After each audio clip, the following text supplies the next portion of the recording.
మేఘాల్లో సన్నాయి రాగం మోగింది, మేళాలు తాళాలు వినరండి, సిరికి శ్రీహరికి కళ్యాణం కానుంది, శ్రీరస్తు శుభమస్తు అనరండి.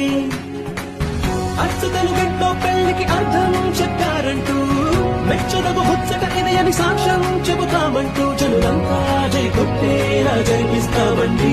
అందాల కుందనపు బొమ్మవని జత చేరు